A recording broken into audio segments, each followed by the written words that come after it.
항상 기뻐하라. 쉬지 말고 기도하라. 범사에 감사하라. 이는 예수 안에서 너희를 향하신 하나님의 뜻이니라. 성령을 소멸치 말며 예언을 멸시치 말고 범사에 헤아려 하고 악은 모양이라도 버리라.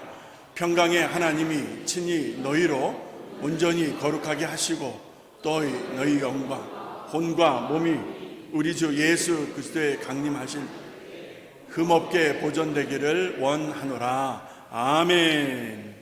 하나님 아버지, 말씀을 듣습니다. 11월에 감사의 절기, 결실의 절기를 맞이해서 우리 각자 심령 속에 또 가정과 일터 가운데에 특별히 피 흘려 사신 교회 가운데에 감사와 은혜의 열매가 풍성하기를 원합니다.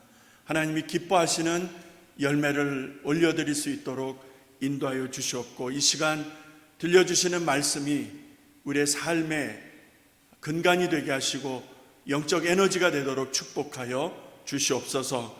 예수님의 이름으로 기도합니다. 아멘. 절기가 특별한 절기입니다. 11월은 추수의 계절, 감사의 계절. 그래서 여러분하고 저의 삶 속에 하나님이 주시는 행복이 넘쳐나기를 간절히 바라는 마음에서 오늘 말씀의 시작을 옆에 계신 분들하고 인사로 시작을 하겠는데요. 행복하십시오. 주님 안에서 행복하십시오. 인사 나누시기 바랍니다. 인사할 때는 눈을 보고 인사하는 거예요. 행복하시기 바랍니다. 행복하세요. 동물원에서 사는 원숭이가 행복할까요? 저기 정글 속에서 사는 원숭이가 더 행복할까요? 뭐라고 그러시는 거예요? 어디에 사는 원숭이가 더 행복할까? 말씀을 준비하면서 생각을 많이 해보았습니다. 그러다가 제 머리에 딱 스쳐 지나가는 게, 이들에게 동물원에 사는 원숭이든 저 정글 속에서 살고 있는 원숭이든 이들에게 행복은 뭘까? 그 생각을 한 거예요. 이들에게 행복은 무엇일까? 그러다가 어떻게 그 행복을 저들은 얻을 수 있을까 하는 생각을 해보게 되었습니다. 제가 손을 들어서 한번 표해 보십시오 라고 하면 동물원이 많을지 정글이 많을지 잘 모르겠어요.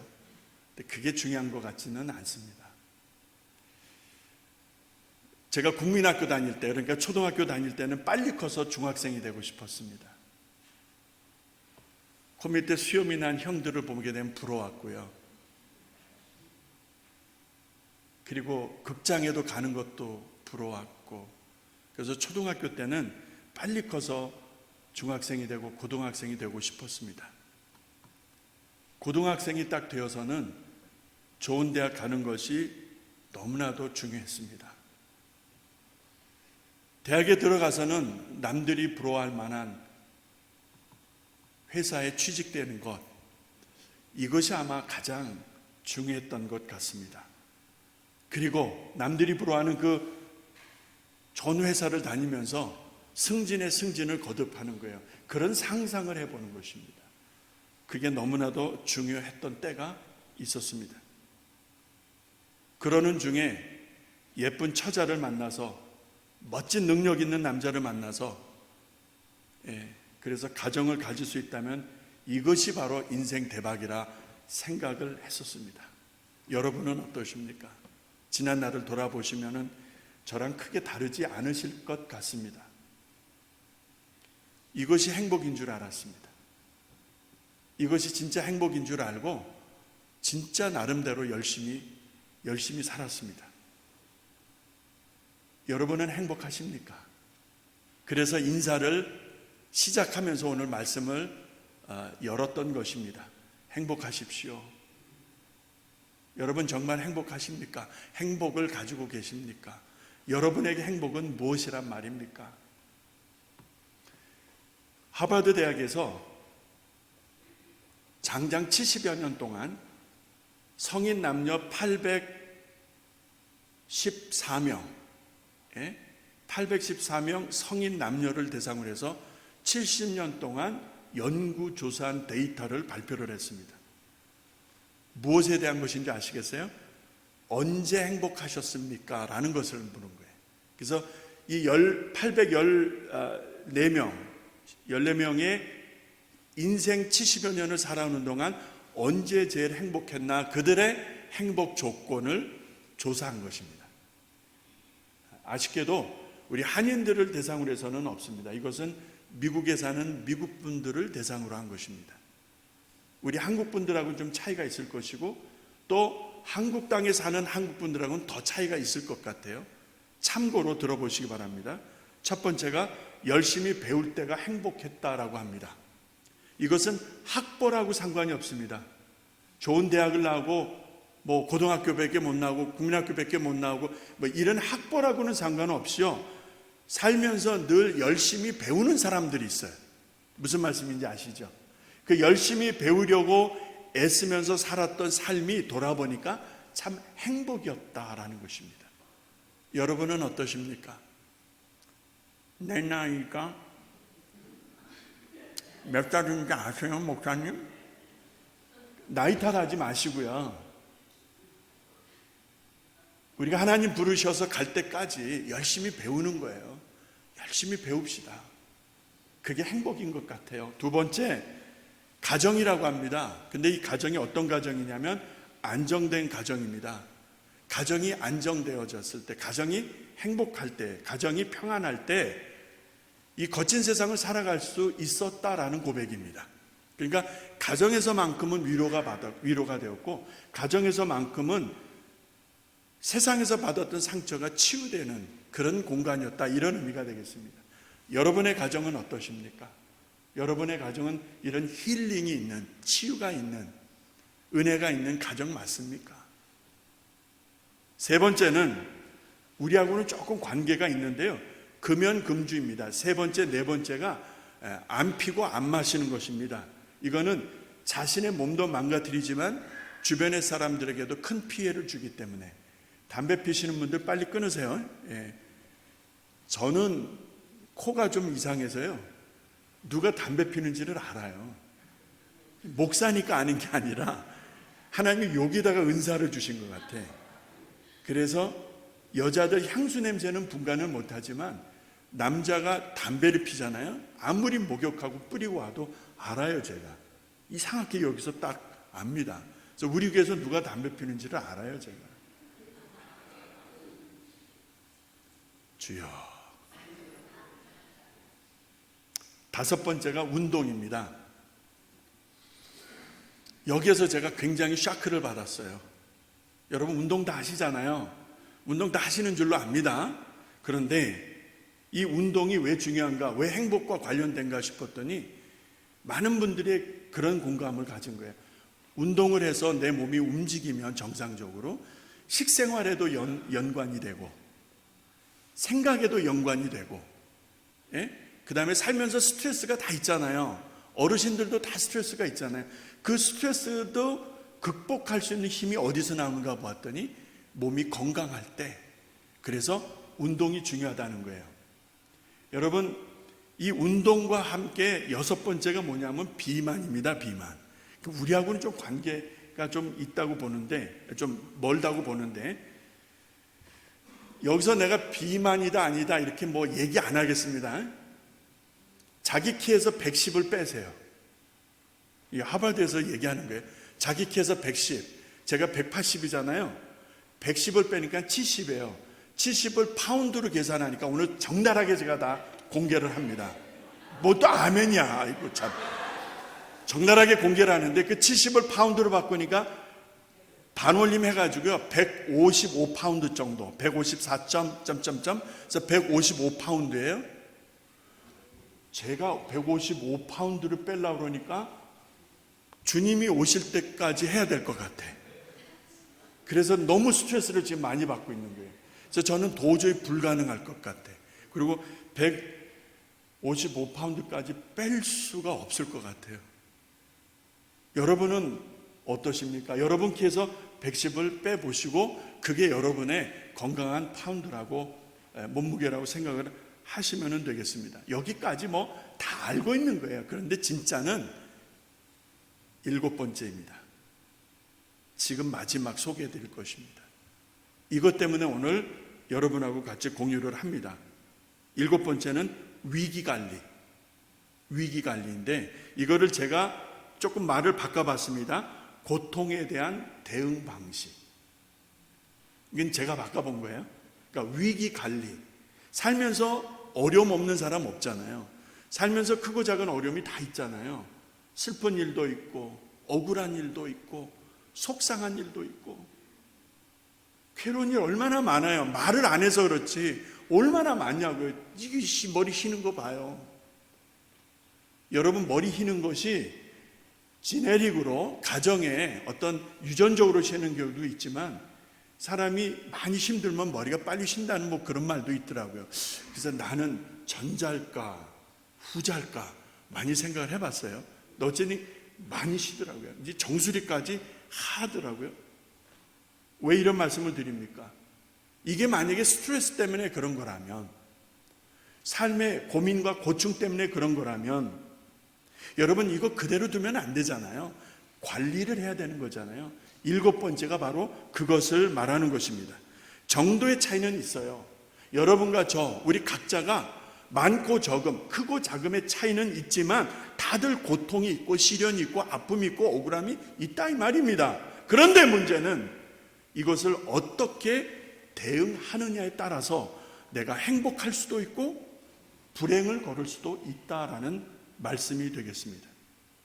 어려울 때 힘들 때 살면서 이런 일 없는 사람 없는데 그러면 이런 문제 속에서 내가 어떻게 행동하느냐, 내가 어떻게 정신 상태를 딱 고정시키느냐에 따라서 인생의 방향이 완전히 달라질 수밖에 없다. 동영상을 하나 보시겠습니다. 불 좀 꺼주시고요. 이 동영상 속에서 여러분이 무엇을 느낄지 한번 같이 공감해 보도록 하겠습니다. 그저 평범한 삶을 원했던 것뿐이었다. 세상에 100원 닭살다. 우리 오늘 몸보신 하자. 이거 목살로 바꿔와. 우리 김치찌개 먹을 거야. 왜? 오늘 좋은 거 먹으면 안 돼? 얼마 전에도 먹었잖아. 어떻게 매번 이런 것만 먹어?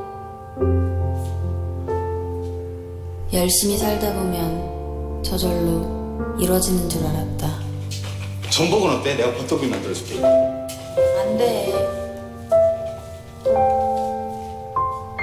하지만 평범한 삶은 내겐 여전히 미래일 뿐. 현재에선 잡히지 않았다. 자기야! 이거 사자. 이거 완전 우리 같지 않아? 제발 철 좀 들어. 사고 싶은 거 다 사고 먹고 싶은 거 다 먹고 언제 대출 갚고 언제 이사 가고 언제 아이 낳고.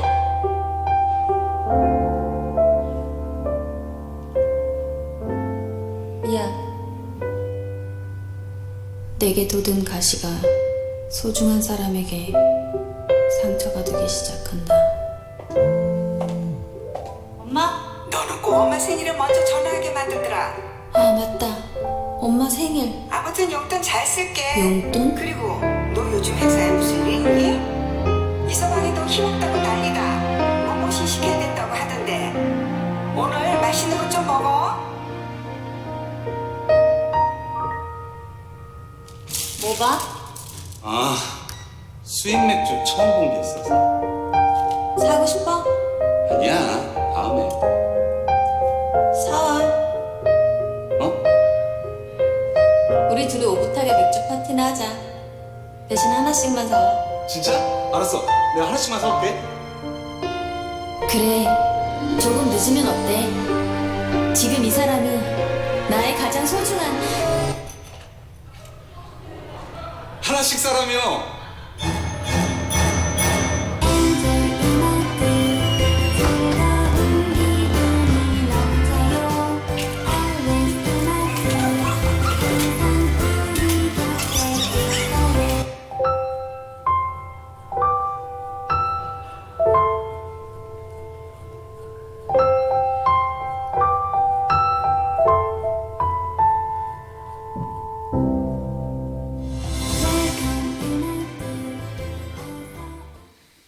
여러분이 보실 때 이 부부가 행복하다고 생각이 되십니까? 철이 없어 보이는 듯한 남편, 그리고 그 남편에게 짜증과 화를 내어 쏟아붓고 있는 그 아내의 모습에서 여러분은 무엇을 보셨습니까? 저는 불통이라고 생각을 해봤습니다. 행복 불행이 아니고 부부가 서로 공감을 못하고 있구나, 불통이라는 것을 생각하게 되었습니다.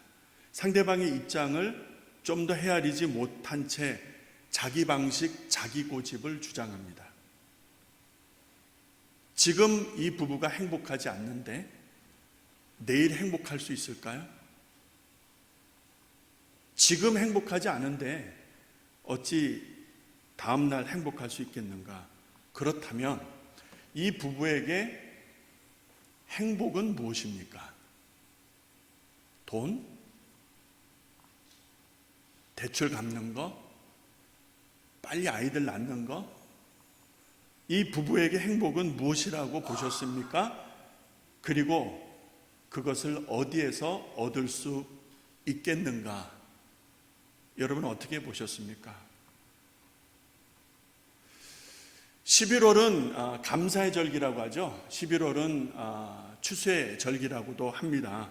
그래서 오늘과 다음 주일 두 주일에 걸쳐서 행복을 여는 열쇠라는 제목으로 말씀을 전합니다. 그래서 잠시 전에 읽은 말씀, 본문 말씀을 가지고 오늘은 첫 번째, 두 번째 열쇠를 말씀드리고 다음 주일 감사주일 때 마지막 세 번째 열쇠를 말씀을 드리려고 합니다. 데살로니가전서 5장 16절 이후에 나오는 말씀 모두들 잘 아십니다. 첫 번째 열쇠는 기뻐하는 것입니다. 두 번째 열쇠는 기도하는 것이고요. 세 번째 열쇠는 감사하는 것입니다. 애들도 다 알고요. 교회 안 다니는 분들도 이것은 다 압니다. 다 아는데, 그런데 이 다 아는 말씀이 내 인생을 행복하게 열 수 있는, 힘차게 열 수 있는 열쇠가 될 수 있다는 이 말씀, 오늘과 다음 주에 걸쳐서 같이 한번 느껴보십시다. 행복을 여는 열쇠, 이 세 가지, 기뻐하는 것, 기도하는 것, 감사하는 것, 핵심은 이건데요, 이것이 우리네 인생들을 기쁘게 하고 행복하게 한다는 거예요. 그런데 문제는 이 세 가지 열쇠 앞에 수식어가 따라온다는 거예요. 수식어가 뭐죠? 항상, 쉬지 말고, 그 다음에 범사에. 이 수식어가 따라오는 거예요. 그래서 기뻐하는 것 다 알아요. 나도 기뻐요. 괜찮아요. 좋아요. 그런데 항상이라는 말, joyful always. 내가 항상 진짜 기쁜가의 문제. 기도하는 거 다 알아요. 기도 안 하는 사람 어디 있어요? 그런데 무슨 말이에요? 쉬지 않고 하는 기도. 감사 모르는 사람 없어요. 감사 다 한다고 그러잖아요. 그런데 모든 상황 속에서 all circumstances, 모든 상황 속에서 어려울 때나 힘들 때나 억울할 때나 괴로울 때나 속상할 때나 망했을 때나도 내가 하나님께 감사할 수 있겠는가? 다른 인생들에게 감사할 수 있겠는가? 이 얘기거든요. 그래서 앞에 수식어가 너무 부담되는 거예요. always, 항상이라는 말, 쉬지 말고 continually, 그 다음에 all circumstances, 모든 상황, 모든 범사 속에 감사한다는 것, 이것이 너무나 정직하게 얘기해서 안 되는 거예요. 저는. 여러분은 어떠세요? 여러분은 항상 기뻐하세요? 저는 항상 기뻐하는 게 안 되더라고요. 여러분 쉬지 않고 기도하십니까? 장로님도 기도하세요? 쉬지 않고? 권사님도 쉬지 않고 기도하세요? 저는 쉬지 않고 기도가 안 되더라고요. 기도 안 할 때가 많으니까. 그래서 부담이 되는 거예요. 이 말씀을 전하기가 부담이 되고요. 이렇게 살지 못하니까 너무 힘든 거예요. 이 말씀 자체가 은혜스럽기보다 너무 힘들고 부담되는 거예요. 그런데 이 말씀이 어찌 내 인생의 방향을 바꾸고 만약에 불행했다면 행복으로 이끄는 그런 역할을 할 수 있겠는가? 오늘 두 가지 여러분과 제가 함께 나눠보려고 합니다. 그 첫 번째 열쇠가 기뻐하는 것. 그런데 앞에 항상 joyful always 라는 이 말씀. 그래서 한번 찾아봤어요. 여기서 기뻐한다는 게 뭘까 보았더니 내가 열심히 공부하면은 공부한 결과에 대한 기쁨이 있죠. 그러죠? 열심히 일을 해서 돈을 벌었어요. 그러면 돈 번 거에 대한 기쁨이 있죠. 자, 이렇게 여러분과 제가 열심히 일을 하고 노력하고 땀 흘려서 만들어진 기쁨이 아니다라는 거예요. 그런 기쁨을 얘기하는 게 아니라 견딜 수 없는 고통, 망하고 깨어지고 상처나고 회복이 안 될 듯한 절망적인 상황임에도 불구하고 기뻐할 수 있는 기쁨이라는 것인데, 이런 기쁨이 세상에 어디 있느냐는 거예요. 세상 어디에서 이런 기쁨을 얻을 수 있어요? 세상에는 그런 기쁨이 없어요. 그래서 근거를 대드릴게요. 예수님이 어느 날 사마리아 수가성 운물가로 가셨어요. 제자들이 동네에 먹을 거를 찾으러 갔을 때 예수님이 운물가에 가셔서 물을 길러 나온 여인과 독대를 하시잖아요. 여보시오 여보시오 나 물 좀 주소, 내가 목이 마릅니다. 예수님이 말씀을 하십니다.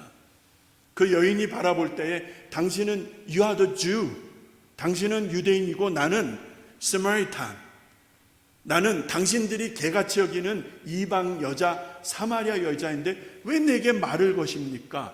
말이 이렇게 시작되잖아요. 대화가 오고 가던 중에 예수님이 뭐라고 말씀하십니까?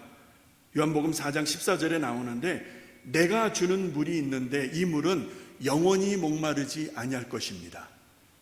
여인이 벙찌는 거죠. 이게 뭔 소리야? 목마르지 아니할, 영원히 목마르지 않게 할 물이 어디 있어 세상에? 의문을 가졌겠죠. 그런데 그 물이 어디에 있느냐? 내가 준다라는 표현을 쓰세요.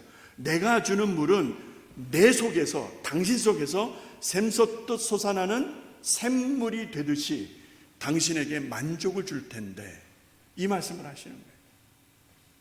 여러분, 항상 기뻐하라라는 말이 뭘까요? 내가 열심히 노력해서 기뻐할 수 있어요. 내가 열심히 수고해서 그 결과에 따라 기뻐할 수 있다 이 말입니다. 이런 기쁨만이 아니고 주님이 주시는 기쁨이에요. 믿으시면 아멘 하십시다. 주님이 내게 주시는 기쁨을 말하는 거예요. 세상이 알 수도 줄 수도 없는 그 기쁨, 다시는 목마르지 않게 할, 내 영혼을 만족시키는 그 기쁨, 그 은혜, 그 위로, 그 사랑, 그것을 말씀하시는 거예요. 그 여인이 그것을 알고 완전히 뒤집어지잖아요.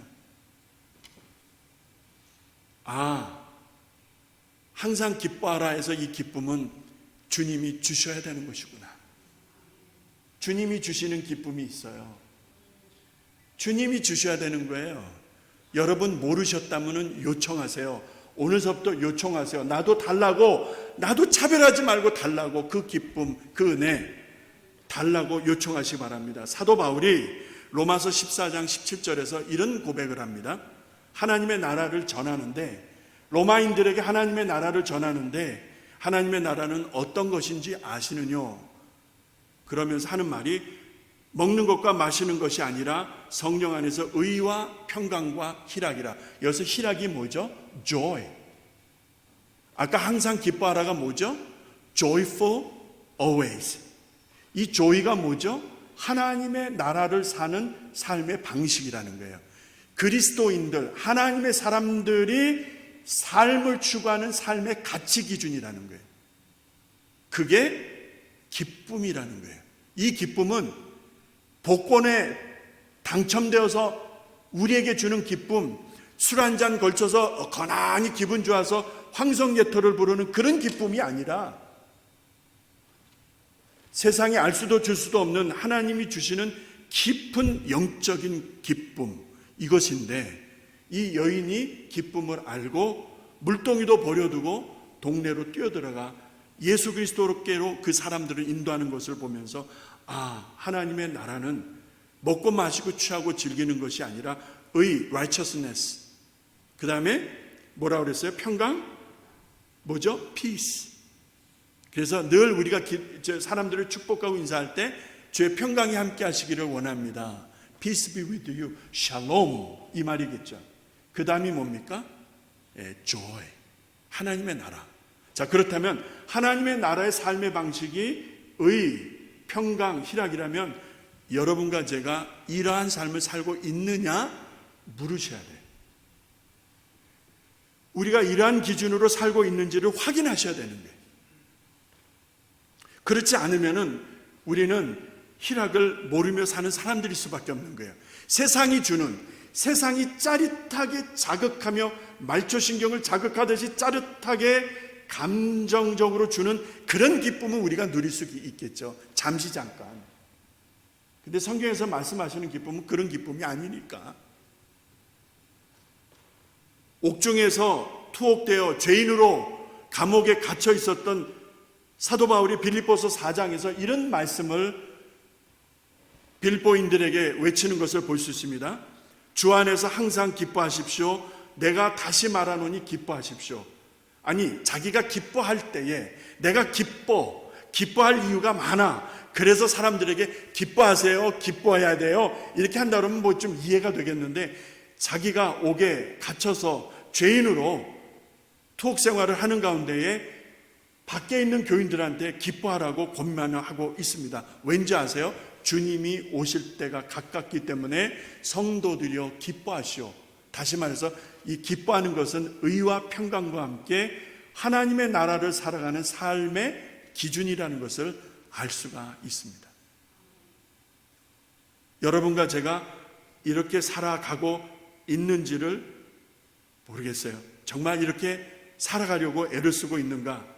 자, 중요한 것은 희망이 보이지 않는 상황입니다. 중요한 것은 내가 하는 일이 안 돼서 망하는 지경이에요. 그것이 육신의 건강의 문제일 수도 있고 경제적인 어려움일 수도 있고 여러 상황, 인간과의 관계일 수도 있고요. 여러 어려움의 형태들이 내 인생을 목조이듯이 어렵게 하고 절망에 몰아가고 정말 고통스러울 수가 있다 이 말입니다. 그런데 성경은 그럼에도 불구하고 무엇을 말씀하세요? 주님이 주시는 기쁨이 있느냐는 거예요.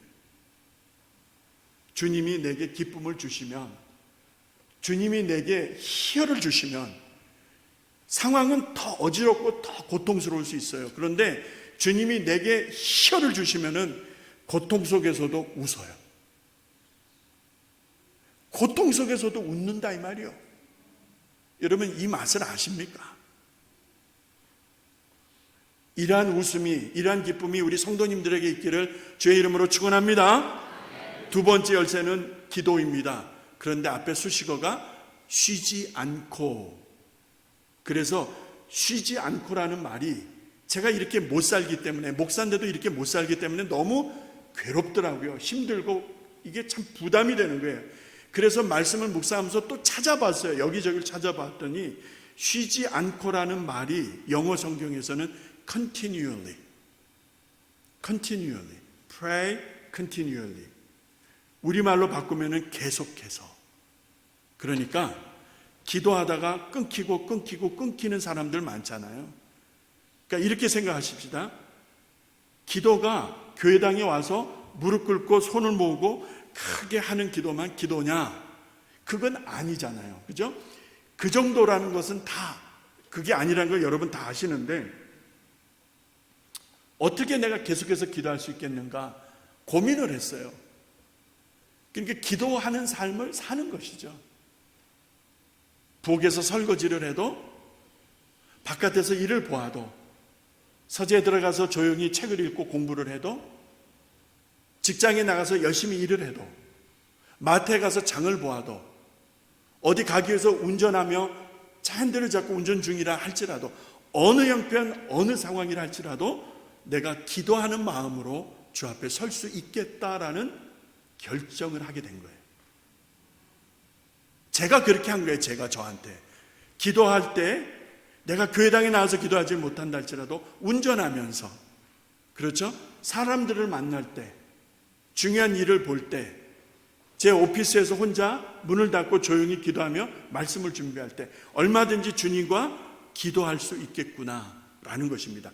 continually. 계속해서. 여러분, 이것이 가능하겠습니까? 에베소서 6장 18절에 보니까 사도 바울이 조금 다른 표현을 쓰고 있습니다. 에베소서 6장 18절에 보니까 모든 기도와 간구를 하되 무시로 성령 안에서 기도하라 이렇게 나오는데, 여기서 제 눈에 걸린 게 무시로라는 것이었습니다. 무시로 기도하라는 거예요. 그런데 마음대로 기도하는 게 아니라 성령 안에서라는, 주님 안에서라는, 말씀 안에서라고 하는 울타리가 정해져 있는데, 여러분 더욱더 부담됐던 것이 무시로입니다. 여러분, 무시로라는 말을 어떻게 이해하십니까?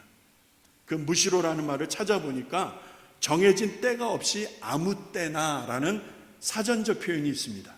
정해진 때가 없이 아무 때나가 무시로입니다. 영어로는 뭡니까? At any time. At any time. 아무 때나. 정해진 때가 없이. 정해진 때가 없는 거예요. 꼭 교회당에 와서 기도의 시간에만 기도하는 게 아니라 정해진 때가 없다는 것은 하루 종일 24시간 1년 내내 365일 내가 주님과 기도로 교통할 수 있다라는 것이죠. 근거를 하나 대드리겠습니다. 누가복음 18장으로 여러분을 초대합니다. 누가복음 18장으로 가게 되면은 우리 주님께서 한 비유를 드시는데, 어떤 비유를 드느냐 하면 아주 고약한 인생을, 고약한 인간을 예로 들어서 말씀을 하시는데, 왜 고약한 인간, 하나님을 무시하고 사람을 무시하는 재판관의 비유를 들어서 말씀하시는데, 왜 이런 사람을 비유로 들어서 말씀하실까 보았더니 누가복음 18장 1절에서 그 이유와 목적을 말씀하시는데, 항상 기도하고 낭망치 말아야 하기 때문에, 그러니까 두 가지가 나오죠. 항상 기도해야 되는 것이 나오고 항상 뭐가? 낙심하는 게 나오는 거예요. 그러니까 이 두 가지가 같이 가는 거예요. 낙심하고 기도가 같이 간다는 거예요. 내 선택의 문제예요. 내가 기도를 선택할 거냐, 낙심을 선택할 거냐, 낙심을 선택할 거냐, 기도를 선택할 거냐, 이게 같이 가는 거예요. 그런데 주님이 이 불의한 재판관의 비유를 드신 것은 이 낙심, 낭망을 선택하면 안 되기 때문에, 기도를 선택해야 되기 때문에 이 비유를 드신다 이 말입니다. 이해가 되시죠? 2절에 보니까 어떤 도시에 하나님을 두려워하지 아니하고 사람을 무시하는 재판관이 있었는데, 3절에 그 도시 한 과부가 있어 자주 그에게 가서 내 원수에 대한 나의 원한을 풀어줘서 하되. 이해가 되시죠? 과부가 자기에게 한이 있어, 원한이 있어, 이거 해결해야 되는데 누구한테 묻고 도움을 청할 데가 없어서 그 불의한 재판관한테 가서 나 좀 도와달라고 요청하는 그 장면입니다. 4절 5절은 여러분과 제가 같이 읽어야 됩니다. 시작. 4절 시작. 그가 얼마 동안 듣지 아니하다가 후에 속으로 생각하되 내가 하나님을 두려워 아니하고 사람을 무시하나 이 과부가 나를 번거롭게 하니 내가 그 원한을 풀어주리라. 그렇지 않으면 늘 와서 보세요.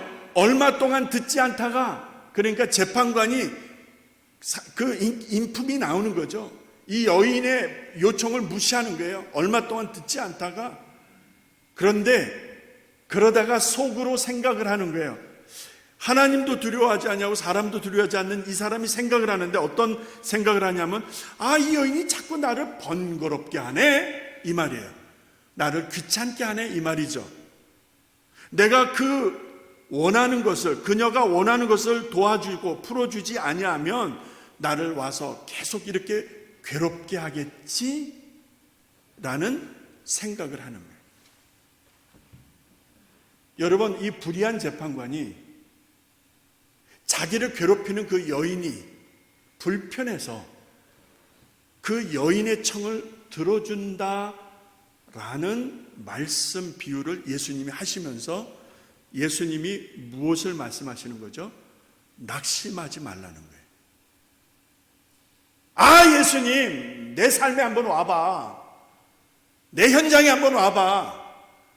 이럴 분들 여기 계실 것 같아요. 내가 얼마나 힘든지, 내가 너무나 억울하고 내가 너무나 힘든데, 고통스러운데 내 입장 좀 한번 돼봐 라고 하실 분이 있을 것 같아요.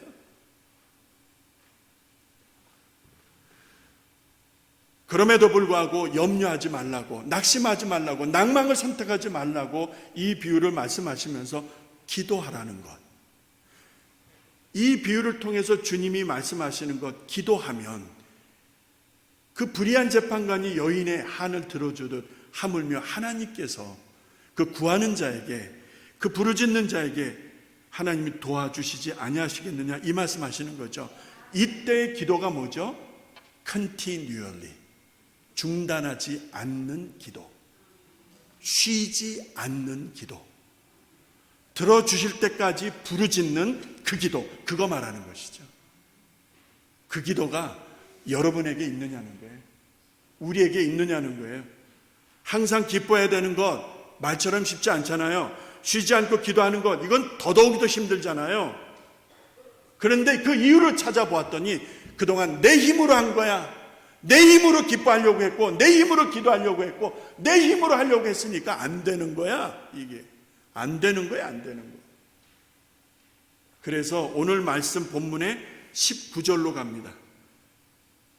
19절로 가니까 이런 말씀이 나와요. 성령을 소멸치 말며라고 되어 있습니다. 성령을 어떻게 해요? 소멸치 말며. 여러분, 성령을 소멸치 말며라는 말씀이 무슨 뜻일까요?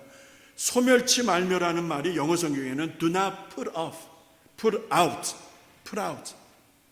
이 put out이라고 하는 단어가 동사형으로 쓰여질 때하고 형용사적 의미로 쓰여질 때하고 조금 다릅니다. 동사형으로는 불을 끈다, 내어 쫓는다, 빼어놓다, 이런 뜻이 있습니다. 그러니까 불이신 성령 하나님을 내가 끌어내는 거예요. 어디에서? 내 마음에서 끌어내는 거예요. 불이신 성령님을 내가 꺼버리는 거예요. 불이신 성령님을 어떻게 해요? 내가 쫓아내는 거예요. 이것이 put off, 소멸치 말라, 이 말이에요. 성령은 불인데 불이신 성령을 소멸치 말라. 소멸은 불을 끈다라는 뜻이 있잖아요. 이렇게 이제 말씀을 마치려고 합니다. 우리가 성령을 소멸치 아니한다는 말은 뭐죠? 성령을 의지하면, 인격체이신 성령님을 내 안에 보스로, 내 안에 주인으로 인정하고 그분의 도움을 요청하면 항상 기뻐하는 일이 가능하겠구나. 불의한 재판관에 부르짖는 이 여인처럼 강청기도 응답될 때까지, 도와줄 때까지, 도와주실 때까지 부르짖는 그 기도가 가능하겠구나. 성령님이 나를 도와주신다면. 이것이 그리스도인들에게 진정한 행복의 조건입니다. 이거 없으면은 여러분들이 노후에 좋은 집, 넉넉한 어카운트 다 준비해 놓으셨어도 여러분 행복하신 게 아니에요. 제 말 잘 들으셔야 됩니다. 이거 가지고 계신지를 확인하셔야 돼요. 정말 주님 앞에 이러한 은혜를 누리고 있는지, 그렇다면 여러분은 좋은 집에 안 사셔도, 좋은 차를 모시지 않아도, 은행의 어카운트에 넉넉한 노후 자금이 준비되어 있지 않다 할지라도 여러분은, 당신은 행복한 사람이세요. 마태에서 보았던 그 부부의 표정 다시 한 번만 떠올려 봅니다. 짜증내는, 분을 폭발하는 아내의 모습에서, 그리고 멋쩍게 서 있는 그 남편의 모습에서 이 부부에게 무엇이 필요할까? 이들에게 행복은 무엇일까 생각하다가 오늘 여러분과 저에게 꼭 있어야 되는 행복, 그 행복의 조건은 무엇일까? 그것이 없다면, 그것이 없는데 다른 것들이 무슨 의미가 있겠는가? 감사절기입니다. 11월에 추수의 감사절기입니다. 여러분의 가정과 여러분의 범사에 행복하시기를 축원합니다. 꼭 이것을 가지셔야 돼요. 이 두 가지 열쇠를 주시고 이제부터 여러분의 삶을 행복하게 활짝 열어가시기를 주의 이름으로 다시 한번 축원합니다. 우리 기도하겠습니다. 기도할 때에 우리가 어려운 환경을 보면서 얼마나 쉽게 포기했습니까? 우리가 어려운 환경 속에서 얼마나 두려워 떨었습니까? 얼마나 낙심했습니까? 얼마나 미워했습니까? 이 시간 우리 기도하십시다. 하나님, 용서하시옵소서. 다시 일어나겠습니다. 다시 시작하겠습니다. 주님이 말씀하시는 항상 기뻐하겠습니다. 그리고 중단하지 아니하고 열심히 기도하겠습니다. 여러분, 이 시간 각자 기도하는 시간 주님께 올려드리겠습니다. 아버지 하나님 고맙습니다. 행복의 조건을 가지고 나아가게 하시고, 아버지 하나님, 세상에 알 수도 줄 수도 없는 것들을 내 안에 담을 수 있도록 도와주시옵소서. 그래서 주 안에서 늘 하나님 복된 인생으로 살아갈 수 있도록, 어렵고 힘든 형편에서 쓰러지지 아니하도록, 낙심된 자리에서 넘어지지 아니하도록 하나님의 강한 팔로 붙들어 주시옵소서. 걸음걸음을 인도하여 주시옵소서. 하나님 힘을 낼 수 있도록 도와주시옵소서. 행복한 가정, 행복한 미래를 만들어갈 수 있도록 하나님 도와주시옵소서. 할렐루야. 하나님, 화를 내는 아내와 멋져가는 남편의 모습에서 서로를 잘 헤아리지 못한 그 불통의 모습에서 오늘 나와 성령님의 관계를 보게 되었습니다. 오늘 나와 주님의 관계를 보게 되었습니다. 주님이 말씀하시는데 못 알아듣는 나, 주님이 말씀하시는데 고집부리는 나, 주님이 말씀하시는데 내 것만 살고 내 것만 취하려는 나, 그 모습에서 고집불통의 나를 보았습니다. 내가 열심히 하면 되는 줄 알았습니다. 학교를 졸업하고 열심히 해서 직장 생활하고, 그래서 부를 갖고 좋은 처자 만나서 결혼하면 되는 줄로 알았습니다. 하나님, 기도가 없다면, 감사와 기쁨이 없다면 우리네 인생들이 무슨 의미가 있겠습니까? 오늘 마음에 결단하고 나아갑니다. 새롭게 결단하고 나아갑니다.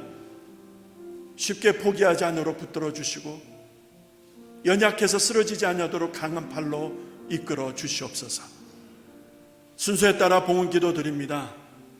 주님 앞에 드려진 예물 속에 성도들의 마음이 있고 눈물의 기도가 있고 간절함이 함께 담겨져 드리오니 흠량하시고 죄 나라와 영광과 영혼을 살리는 거룩한 하나님의 예물 도구로 사용하여 주시옵소서. 성도가 경영하는 일들, 성도가 계획하는 일들, 성도가 땀 흘리는 삶의 현장 속에 주님 함께 하셔서 하나님 지치지 않도록 힘을 낼 수 있도록 다시 한번 일으켜 세워 주시옵소서. 이 예물이 쓰여지는 곳에 주님 함께 하시고, 이 예물을 집행하는 이들에게 조금도 실수나 오차가 생기지 아니하도록 지혜와 명철을 더하여 주시옵소서. 주님의 몸된 교회가 더 많은 곳으로 주의 영광을 선포할 수 있도록 은혜 베풀어 주시기를 우리 구주 예수님의 이름으로 간절히 기도드립니다. 아멘.